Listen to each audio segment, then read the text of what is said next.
hear that the chest was rising or breathing. We beached, began our assessment. The child then opened its eyes and began to cry.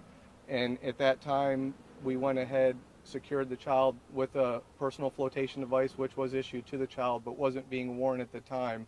And we transported the child to this location here at Rogers Park to meet Hernando County EMS for treatment. Was it clear what had happened up to that point, how the canoe had flipped, and why the parents weren't able to get to that child? That portion of the river, the river, 200 million gallons of water a day flow out of this river, so the current can be pretty swift, and it's difficult for some people to navigate. There were some branches overhanging at that portion of the river, so they leaned in the canoe to try to avoid those branches, and then capsized. And at that portion of the river, it's about 6-7 feet deep, and with the current, they were having difficulty trying to get to the child, so they were struggling as well to try to gain ground. You talk about the baby. About how many months old? Very small baby, or one? The baby was 4 months old. Oh wow, that's really Yeah, young. very young. What would you say to people that want to bring an infant as young as that out here to the river on a canoe? Yeah, that would be a parent's call and a discretionary issue, but just know that in the state of Florida, all children under the age of 6 are required to wear a personal flotation device.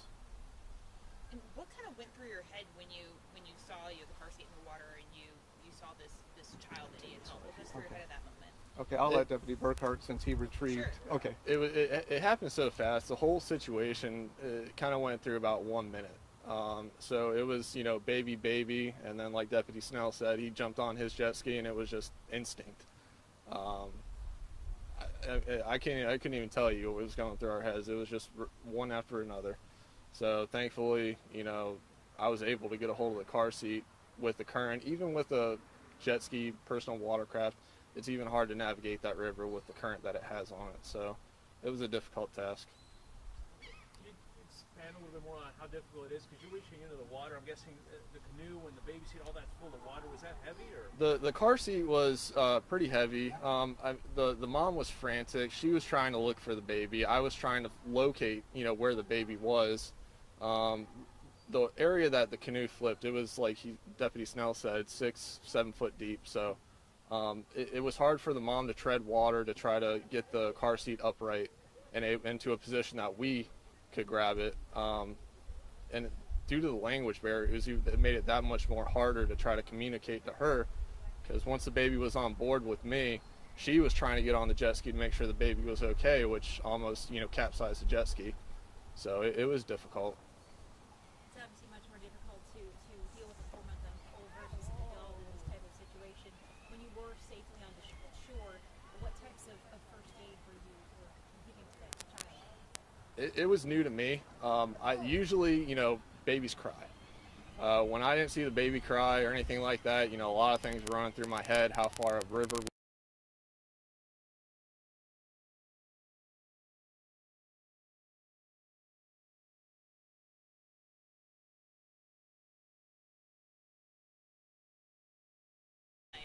Marine deputy here for not even a year that you've been full-time on the river here. I mean, has anything like this happened since you've been full-time here in this last year?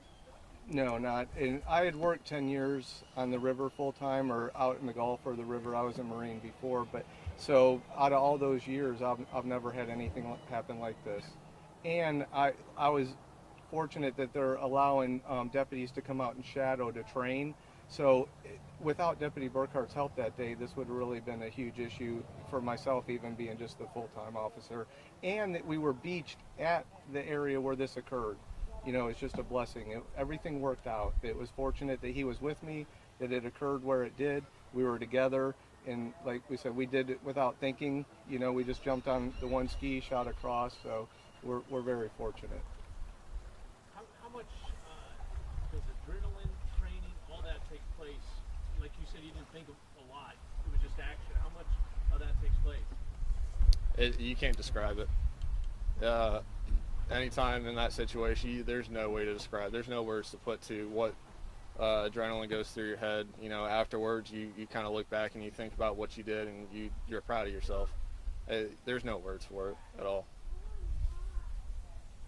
If families do choose to go out on the safety precautions, are there any other pieces of advice you would offer them to try to make sure they can avoid something like this? Just to be familiar with the type of craft that they're operating. This river, I know that there's been stories in the past of how congested it can be and how difficult it is to navigate. So depending on how confident you are with your experience is in a paddle craft or something of that nature, just be confident in your ability to navigate it safely in a congested area.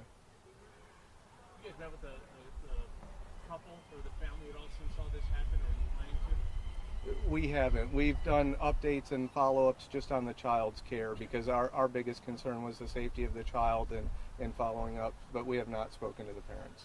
What's the latest on with the baby now? The last I heard is that the child was in stable condition, so we're fortunate that was the case. Anything else you guys would like to add that we haven't asked? No, I think that covered everything. Okay. Thank you. Okay. welcome. All right, thank you.